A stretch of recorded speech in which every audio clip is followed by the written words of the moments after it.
The English language contains dozens of words that describe the dog. Yet none alone seems entirely adequate. Loving, loyal, devoted, amusing, spirited, tireless.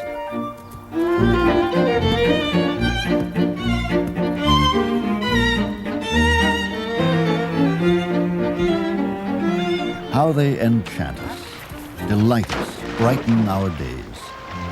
And how they work for us. Down through history, no other animal has served us in as many ways. Called by one philosopher the noblest beast God ever made, the dog is at work on farms and in pastures around the world.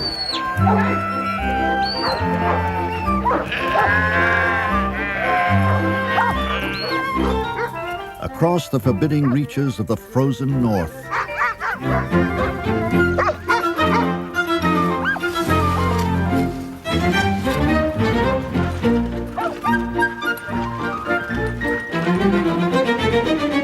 As comrades on the battlefields of war.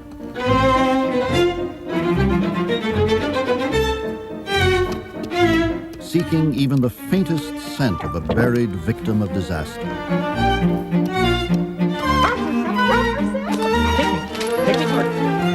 Or a hiker who has lost his way. And he is the devoted servant of the ill, elderly, and handicapped. We will never know exactly how this unprecedented partnership came about or when. But one story tells us, in the beginning, God created man. But seeing him so feeble, he gave him the dog.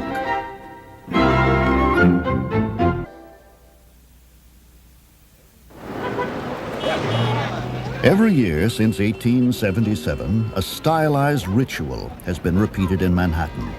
The Westminster Kennel Club Dog Show, the World Series of Dogdom.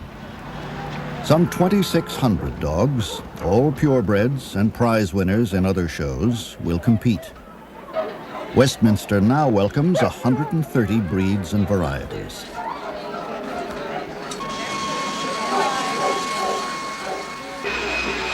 There are 52 million dogs in the United States. While some romp in the yard or sleep by the fire, others are being carefully primped and primed to take home ribbons.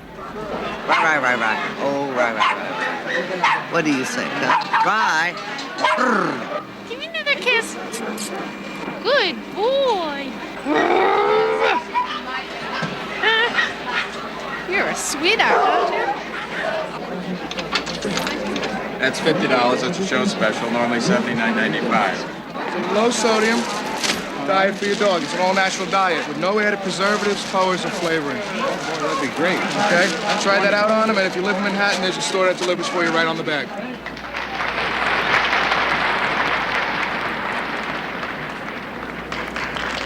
While most show dogs today perform no labor at all outside the arena, historically their ancestors worked side by side with man. In fact, our unique and splendid partnership with the dog began as a working relationship, as long as 10 to 15,000 years ago.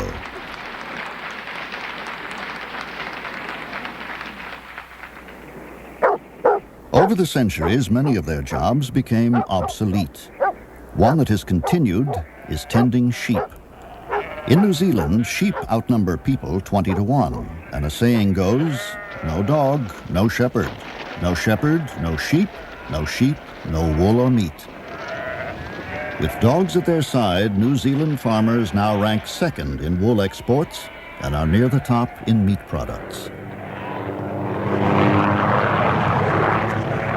Some of New Zealand's backcountry is so remote, it is only accessible by helicopter.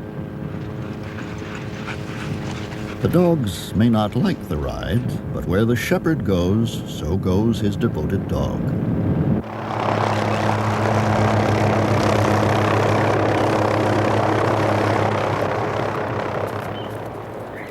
Grant and Robin Calder run a sheep station on New Zealand's South Island.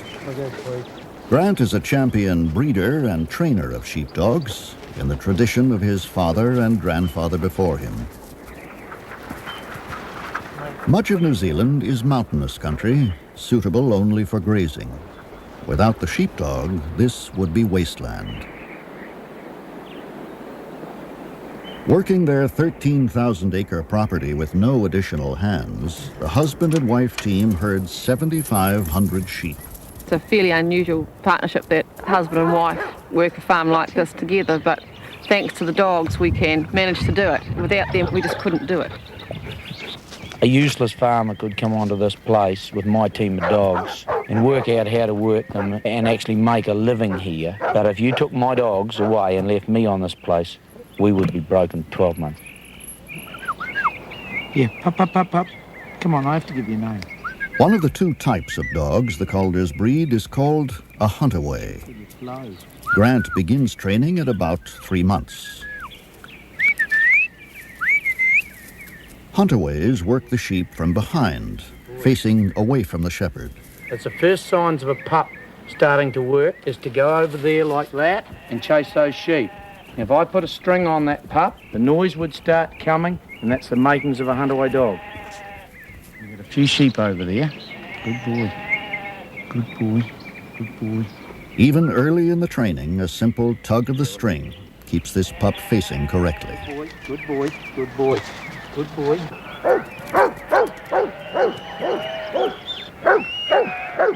This 6-month-old pup is learning not only when to bark, but when to stop, once the sheep obey him or the shepherd commands him. Will I go, Danny? Will I go, Danny? Come here. Good boy. That's good. Good boy. Oh, you love it, don't you? The second type, working the Calder sheep, is called a heading dog.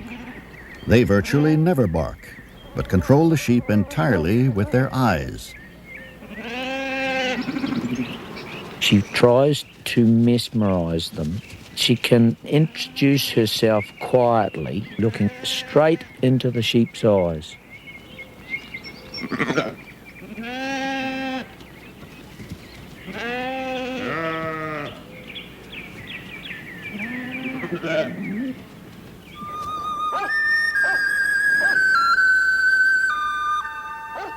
Twice a year, the Calders round up from the high country 2,500 of their sheep, for shearing, to send to market, or in this instance, to be dipped to protect their wool. Robin works on a high ridge, and Grant is lower down as they and their 10 dogs begin to pull the flock together. Because sheep in New Zealand have no natural enemies, they have never developed a herding instinct, and therefore spread far afield.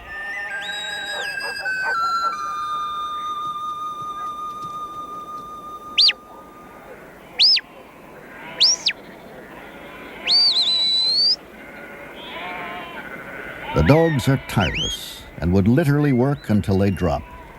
It's not unusual in the course of a day for them to cover up to 50 miles.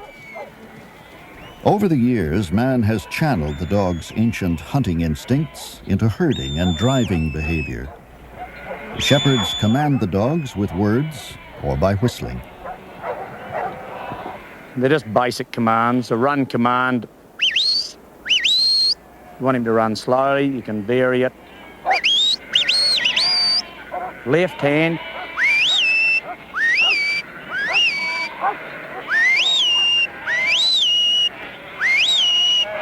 Right hand.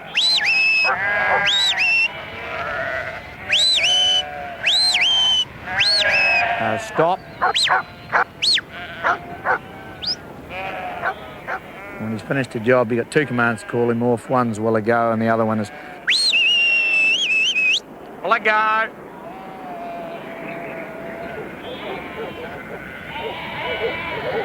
It's hard to believe how tough dogs are. And on this property, they work in extreme conditions and all types of weather.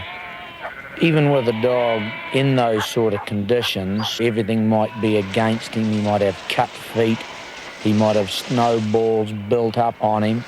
They will always try and run. They will always try their best. to do and complete the job that you put in front of them. Like army sergeants on alert, the dogs keep the flock moving. In 1 week's time, the remarkable team of 2 people and their 10 steadfast dogs have completed the roundup.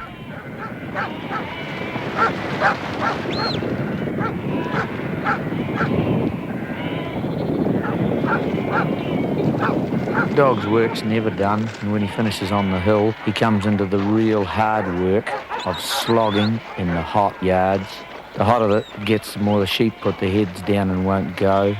And we tend to only work with 1 or 2 dogs in the yards, so we can alternate them so that each dog gets a turn, because it is hot, dry, dusty, dirty work.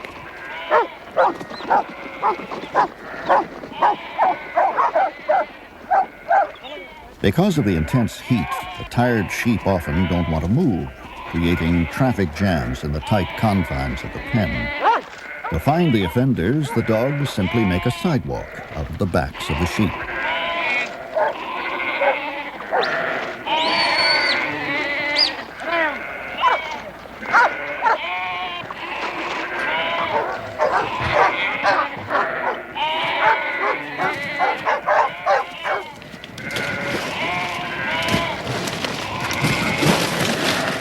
After a chemical dip, for protection against external parasites, the sheep will be set free to wander up to the high country again to graze until the next roundup.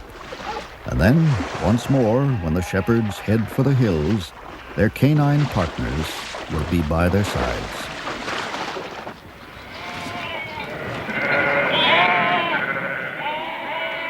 For us to spend a day on the hill, horse and dogs, the companionship and love and hard work that they give to us, you could never receive from any other animal in the world. The New Zealand farmer and his dog have become a world-famous partnership.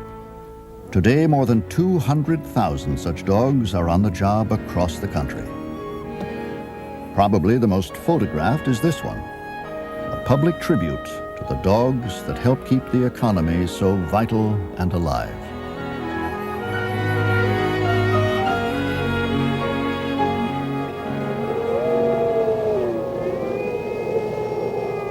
The origins of the domesticated dog lie shrouded in the distant past, but it is generally agreed that the dog evolved from the wolf, or that both share a common ancestor.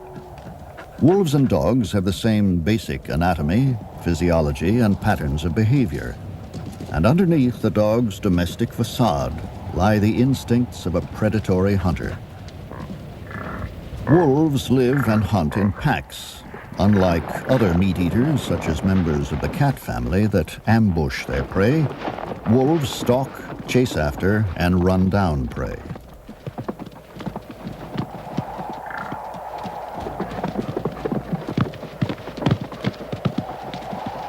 However, as the wolf quickly learns, even with the cooperation of the pack, he is no match for an animal as large as a bison. The mainstay of the wolf's diet are animals the size of deer, small moose, or elk. Pack behavior is strictly regulated by a dominance hierarchy understood by all members. In the dog, pack loyalty is basically unaltered, even after thousands of years of domestication. The main difference is the dog looks to man as leader of the pack. Modern-day scientists have pondered why early man, himself a flesh-eating hunter, would have turned competitors like wolves or wild dogs into allies. Animal behaviorist Dr. Michael Fox, one of the world's leading experts on wolves and dogs, has one explanation for how the partnership may have begun. Well, I feel that dogs and humans came together because of their similarity in lifestyles, to the degree that we hunted in small packs, we were gatherer hunters, and the dog-wolf ancestor was like that too.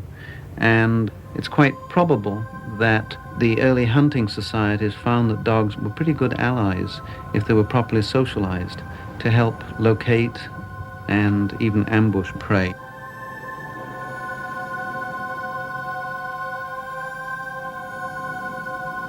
Dogs, in their long association with us, have powers of manipulation.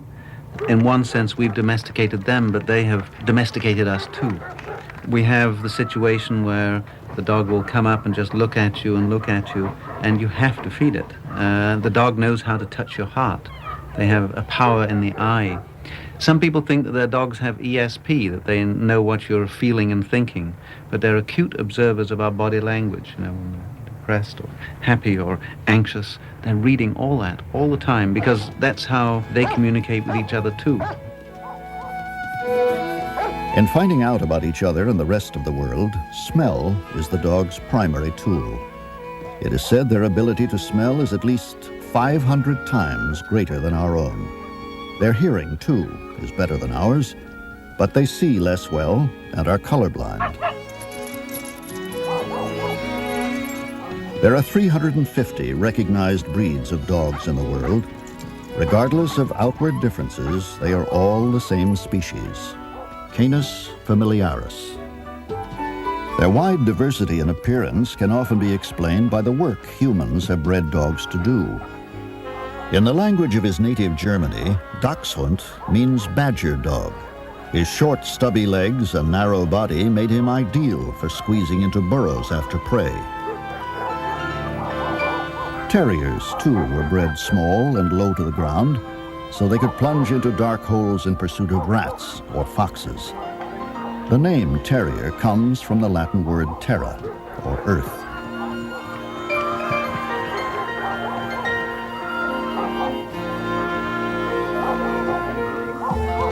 Whippets and greyhounds are long-legged and sleek because they were bred for hunting and racing.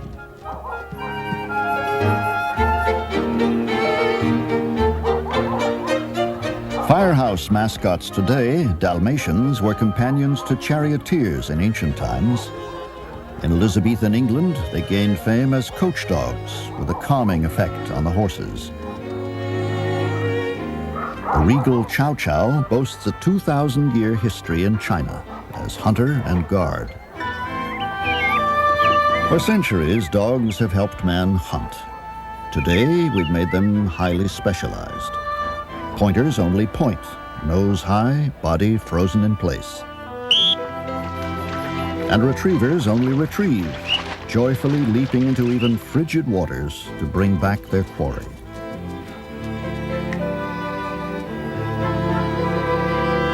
From predatory wild animals, we have created, regardless of breed, the most adaptable and sociable of all domesticated animals.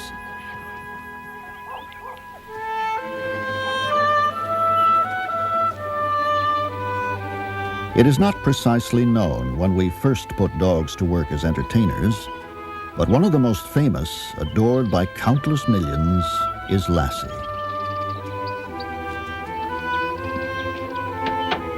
Bob Weatherwax, son of the original Lassie trainer, is now preparing the 7th generation Lassie for an upcoming television series.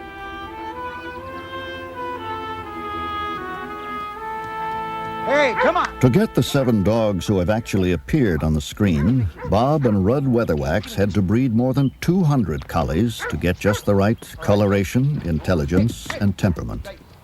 On screen, the Lassie character has always been a female, but in reality, all Lassies have been male collies, because males tend to have a more luxuriant coat and greater stamina. The Lassie legend began in the 1940s with a dog named Pal. Originally, Lassie MGM hired their own collie to do Lassie, and it was a female dog, which is what Eric Knight wrote the story around, because it had to have puppies. And my father's dog was hired as a double dog, and it was a male collie called Pal.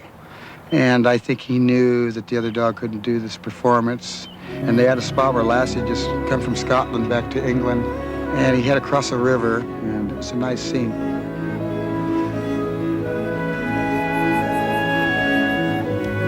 The genius of Rudd Weatherwax came through in this scene, in which he taught Lassie to look naturally exhausted, as if it weren't a trick at all.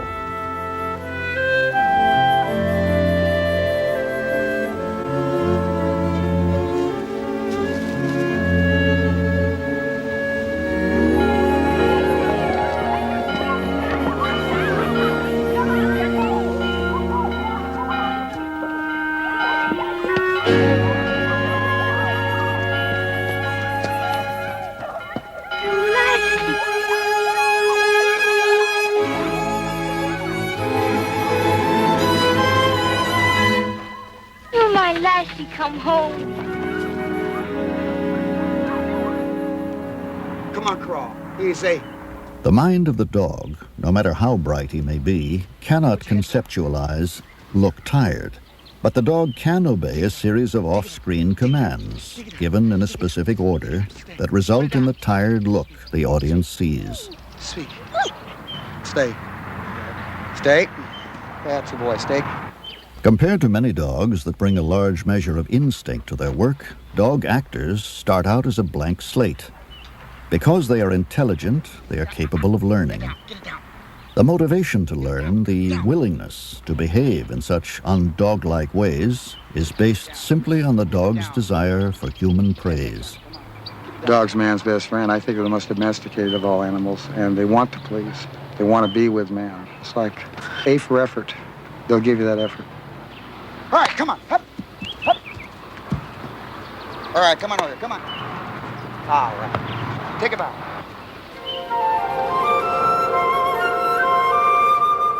The Earth's ice-locked polar regions could never have been explored without dogs. In the early 1900s, sled dog teams brought Peary to the North Pole and Amundsen to the south. When northern regions were settled, dogs became an essential part of life. Until the advent of airplanes and snowmobiles, dogs alone transported mail and supplies, pulled sleds, took hunters in search of prey. Today in Alaska, the pioneering spirit of that earlier time is celebrated in a grueling 1,100-mile race. Beginning in Anchorage and ending in Nome, it covers a distance roughly the same as from Seattle to Los Angeles. Its name, Iditarod, is said to come from the trail that was once the lifeline linking far-flung villages in the interior. Two-time champion of what is called the last great race on Earth is 33-year-old Susan Butcher. A world-class athlete and now a celebrity, she is going for an unprecedented third consecutive win. She hopes to beat her 11-day record and take home the $30,000 first prize. 5 minutes till we drop, yeah.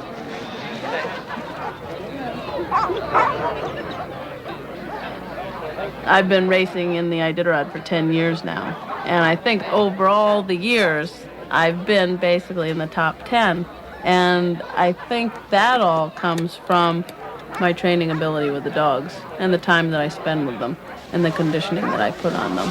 And then the rest has to be up to the dogs. I've got good dogs, and I've bred them and raised them purely for long-distance racing. Many observers feel that the time Susan spends with her dogs and the affection she lavishes on them are key elements of her success.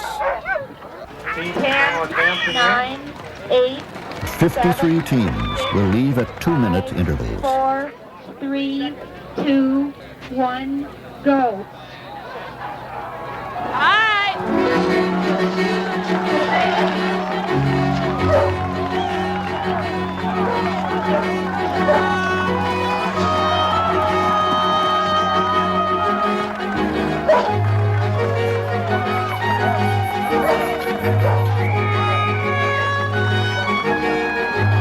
Over the years, I've really seen that the dogs love to race and know what it's all about.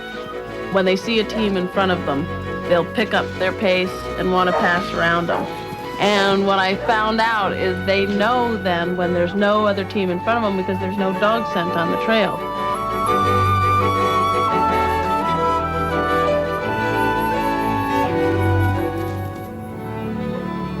In 1975, when she moved to America's last frontier, the adventuresome 20-year-old first lived in a tent, then single-handedly built a log cabin. She was 30 miles from her nearest neighbors, 50 miles from the nearest road. She started out with only 3 dogs, and today has a breeding kennel with 130. Susan raises only Alaskan Huskies, a line bred from Eskimo and Indian dogs. Well, I changed the teams around today, David. Susan runs Trailbreaker Kennel with her husband, David Munson, himself a champion racer. I was born in Cambridge, Massachusetts, but I've always felt I was born in the wrong century and in the wrong place.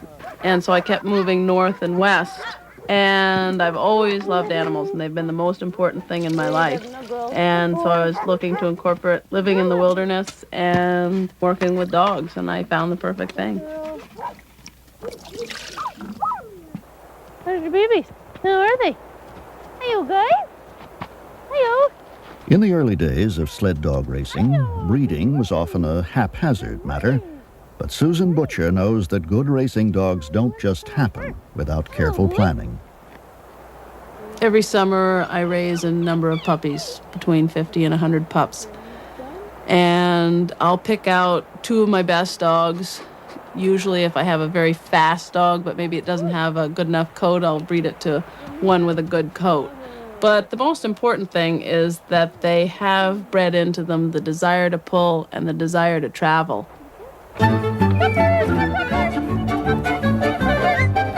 And travel they do, every day with either Susan or her dog handler. These 4-month-old pups are learning that running is fun and that being with people is fun.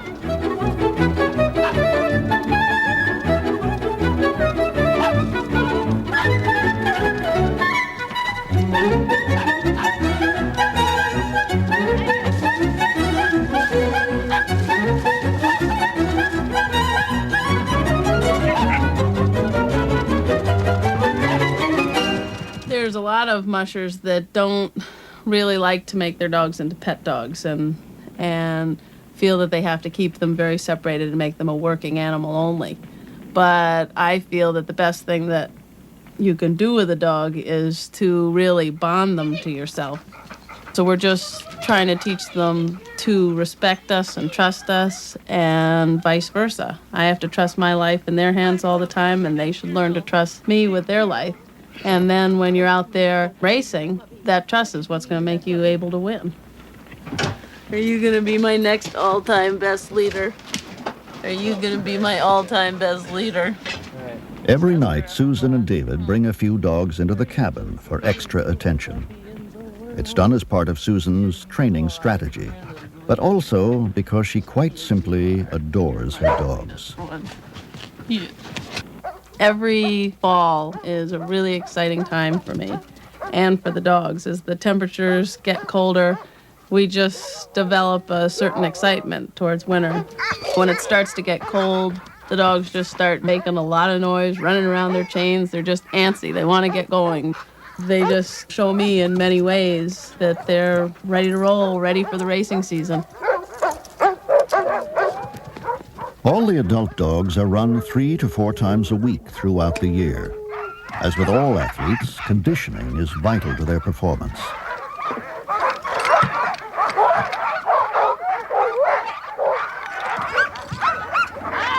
When snow cover is too thin to be safe for the sled, the dogs pull an all-terrain vehicle left in neutral gear.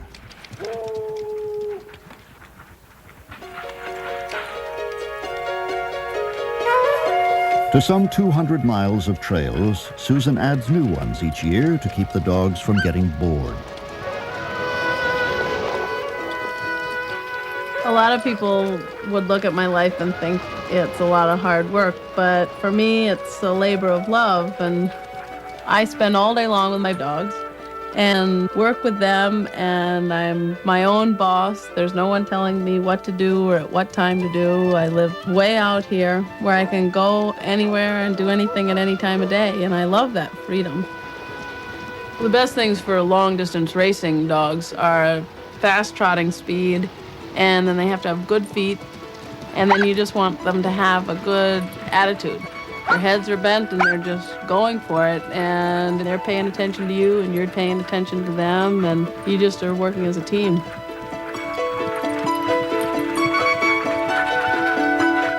Like a coach with marathon runners, Susan gradually increases the length of the runs. Her goal is 50 miles without tiring. The dogs, never more happy than when on the trail, joyfully oblige.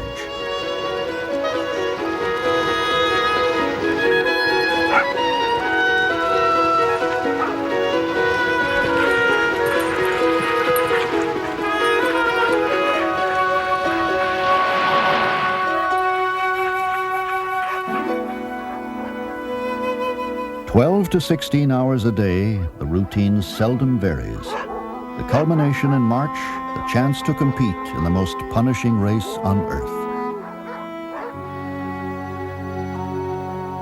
The mushers, as sled dog drivers are called, brave temperatures that can drop to 40 below. Except for one mandatory 24-hour rest stop, they may sleep only an hour or so each day, and only after the dogs are tended and fed. The route can be potentially treacherous at every turn. In 1985, a moose attacked Susan's dogs, forcing her out of the race.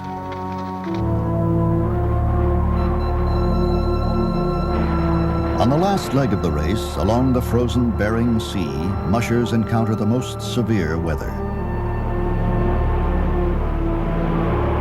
It is Susan Butcher's 10th day out, and she is trailing, as she has for most of the race.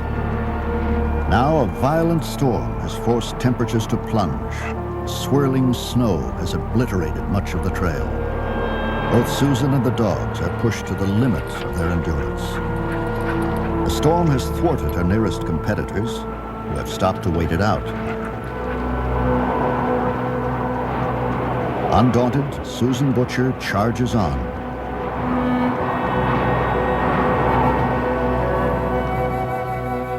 In Nome, expectant crowds gather. The ham radio operator at the last checkpoint has reported that the first musher might reach the finish line at any time.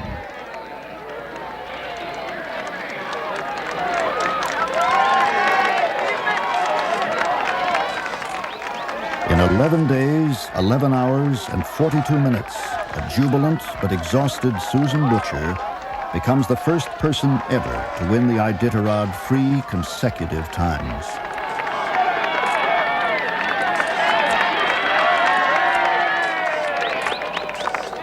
Susan is a full 14 hours ahead of any other musher. Some will not cross the finish line for several more days. Amazingly, Susan could have made even better time than she did if she had wanted. But she put the safety and well-being of the dogs above all else. It was a matter of either go for a record competing against only Father Time and no other musher, and possibly take more out of the team than I like to, or just to take good care of the team and be well satisfied with a victory, and I thought that sounded a lot safer. Susan and racing enthusiasts everywhere know the real tribute belongs to the bravery, love, and indomitable spirit of these magnificent dogs.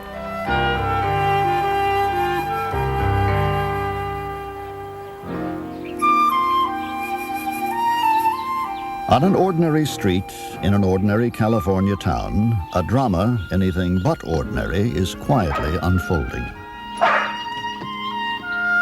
17-year-old Mike Knowlton was born with spina bifida, a disabling birth defect of the spine that occurs in 1 to 2 out of every 1,000 babies born in the United States. Good girl. Good girl. I'm just... Oh, yes. Yes. Are you ready for them all night? Mike must be cared for by his parents, Joy and Dale Knowlton, for he is totally paralyzed from the chest down. Mike walked on his own for many years. Then, without warning, his condition worsened. The last time he was walking was right about here. And at that point in time, he had to have support from one of us to move his legs.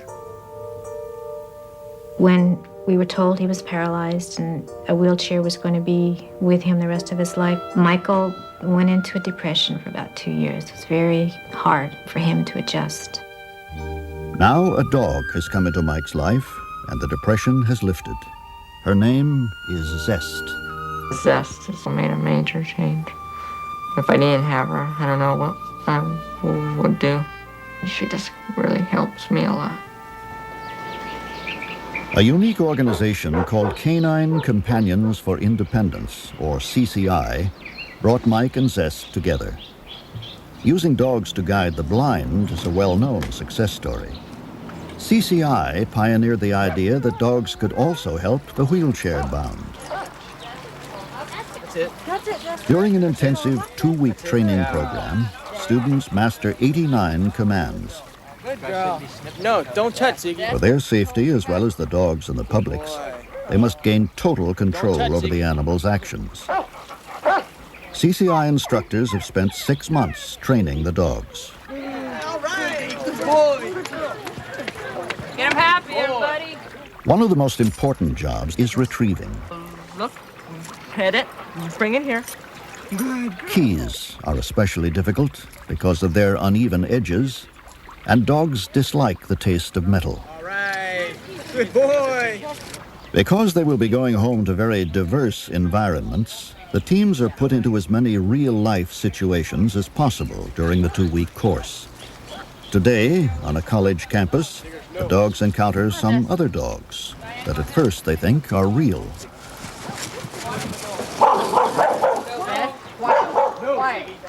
These are the kind of things you guys need to anticipate and know it's going to come up. These things happen all the time. All right. Some in the class have driven in vans equipped with electronic lifts, but none has had prior experience with a bus. For the dogs, too, this is a first. Remember, this is as new for her as it is for you. And even though it's new for you, you have to portray to her that you're confident. Okay, Jess. The most frustrating part was having them tell me to have the dog do something, and the dog wouldn't do it, and they wouldn't tell me how to get the dog to do it. But my biggest thing was, would I be able to make it through the 2 weeks? Because I kind of had doubts. Jess. No, Jess. Jess. Come on. She should come to you, not go around behind there. She doesn't understand that concept. Okay, so what I do to get her? You need to do what you need to take care of yourself and your dog. I got to start over again. The sheer physical exertion would cause some to simply give up, but Mike is determined. Finally, he and Zest are successful.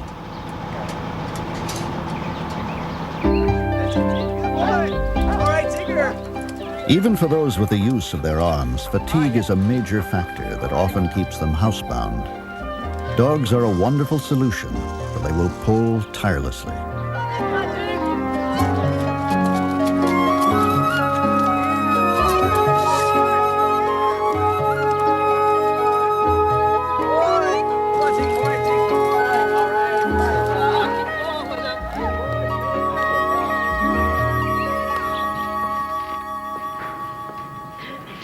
At the end of the 2 weeks, the last hurdle is the final exam. Of the more than 300 teams that have gone through CCI since it began in 1975, 90% of dogs and humans have passed.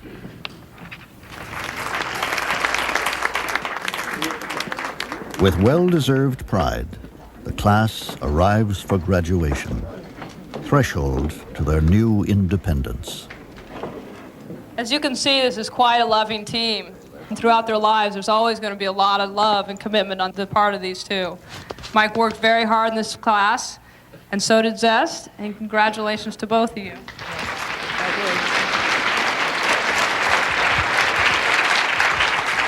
Ladies and gentlemen, Mike and Ziggy.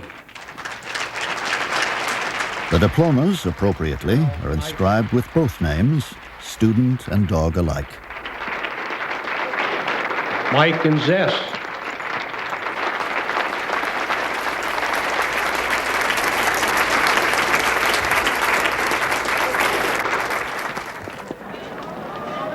Today, Mike is a high school senior. Having Zest has helped Mike vastly broaden his horizons, and now for the first time he is considering going on with his education, a vocational school where he thinks he might study computer science. Whenever Mike is working, Zest has been trained to rest quietly by his side and not disrupt the classroom. But at those moments when he needs her help, Zest knows it's time to work. She does things like picks up papers or pens. It makes me feel independent. I don't always have to ask somebody. I can just go to Zest and tell her. All CCI graduates report a dramatic rise in self-esteem because of the dog's role as icebreaker. People who normally feel awkward approaching a person in a wheelchair do not feel uncomfortable in the presence of the dog. I'm real shy, and the last couple of months, it seems like it's easier to go up to people because most of the time, people come up to her, and I kind of get into the conversation. So it helps me to get to know people. We didn't realize that kind of a bond could be between a dog and a person. It really gives us a different perspective. We didn't realize that the dog could do as much for Michael's emotions as this dog has done. Okay, Jess, come here. Jess, draw, look. Draw, help switch, Jess. Draw, that's it. That's it. Good, come on. Okay, Jess, come on. Draw, go to bed. A boy needing help and a loving canine at his side. Perhaps nowhere is the age-old covenant between man and dog more poignantly felt than here.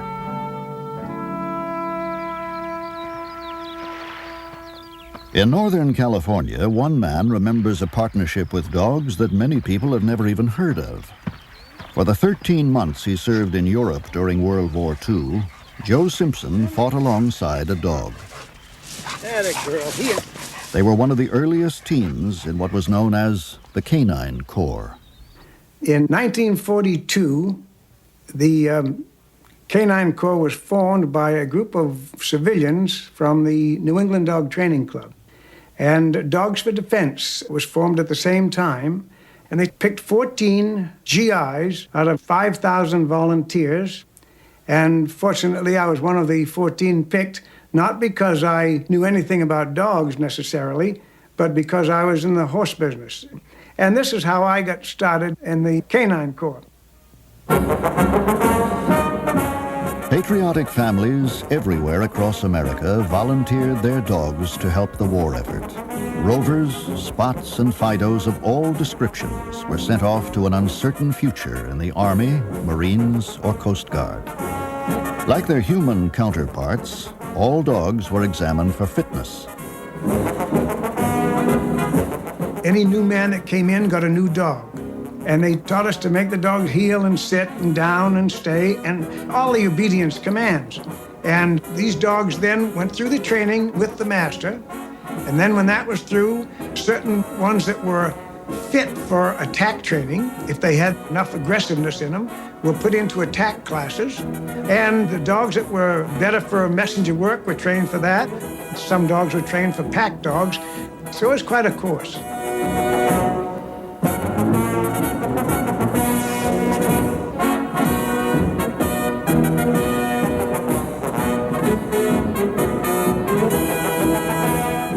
In Europe, dogs were used in World War I, but this was our first use of them in combat.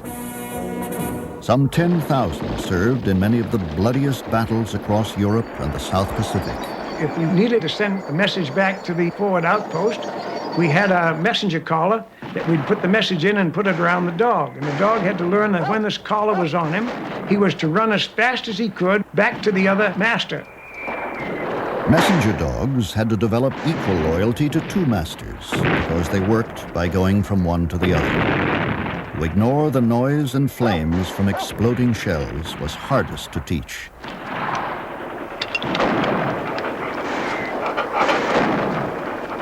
The dogs didn't have to reach up and tap us on the shoulder to tell us there was some Germans over there. We knew by watching our dog and being able to read the dog. This is very important with anyone working a dog. If you can read the dog, then you'll know what the dog is trying to tell you. And I owe my life to my dog, and I'm sure a lot of the other handlers would say the same thing.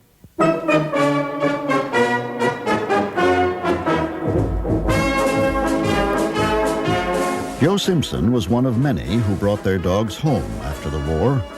Intensive demilitarization programs retrained the animals before they were allowed to return to civilian life as the gentle and loving pets they had originally been.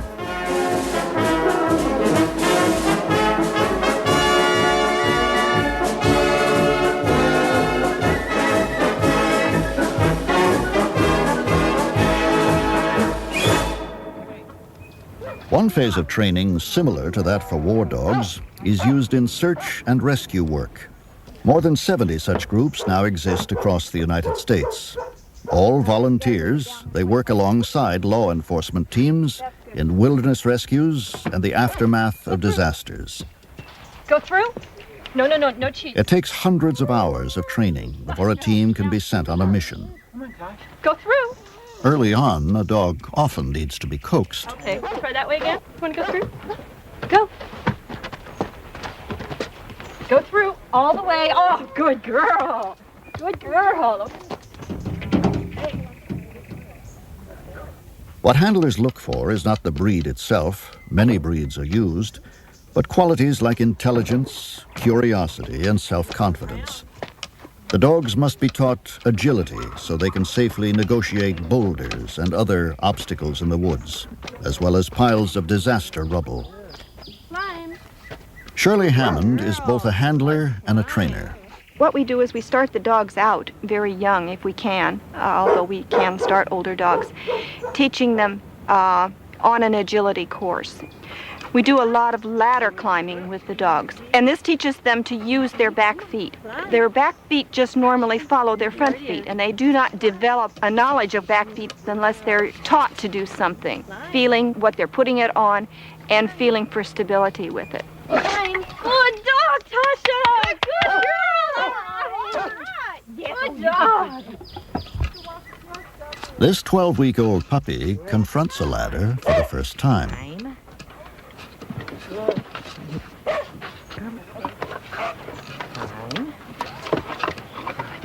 Line puppy. In addition to the obstacle course, they train on a rubble pile that simulates a disaster area.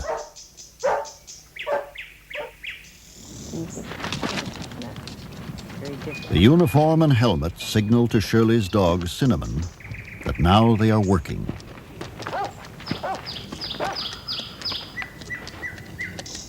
Easy. Trained not to follow her instincts to jump off the unstable boards, Cinnamon zigzags across the rubble in what is known as air scenting, trying to pick up the victim's scent on the air currents. She has been trained to cover the entire area thoroughly.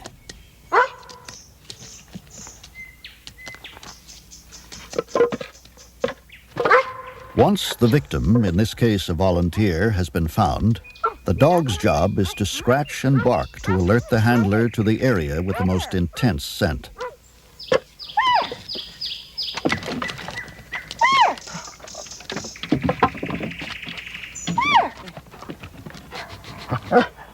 We put that one back.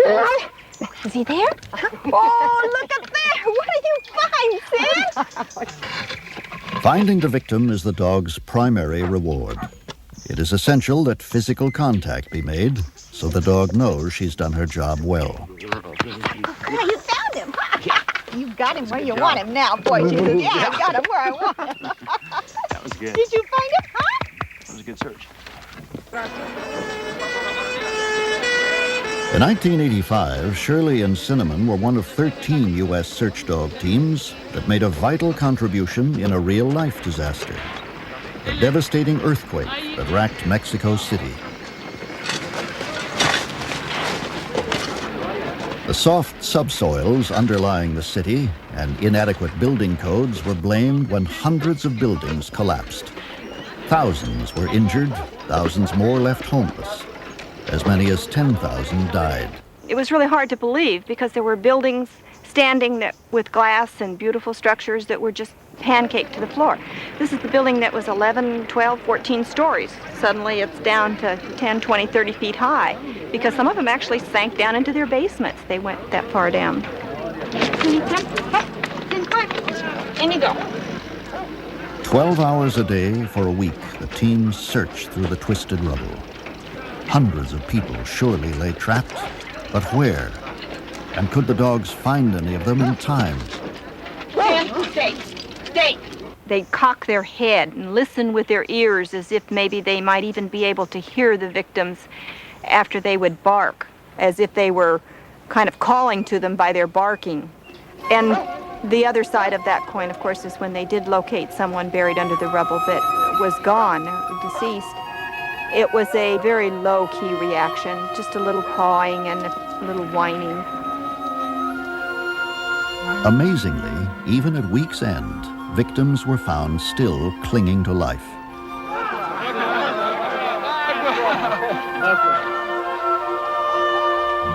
Only hours old when the quake hit, this baby was trapped for 9 days. Doctors cannot easily explain her survival. Others see it simply as a gift from God.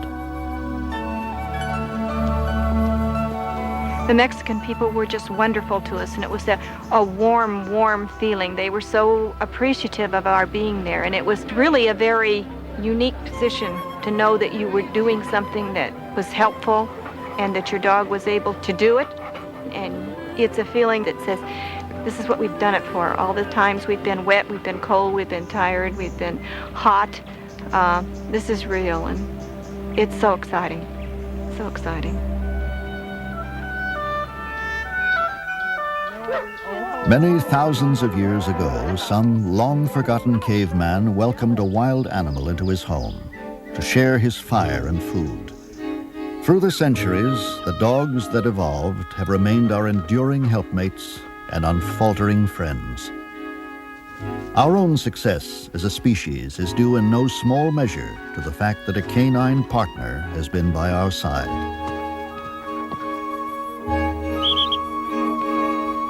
Intelligent and loyal beyond measure, dogs ask little from us in return for their unquestioning devotion. In fact, most dogs do not see work as work, but thrive on serving us, simply for the praise of a job well done. Yep. Good girl. Yeah. In commenting on this age-old partnership, one author has written, "We give them the love we can spare, the time we can spare, the room we can spare. In return, dogs have given us their absolute all. It is, without a doubt, the best deal man has ever made."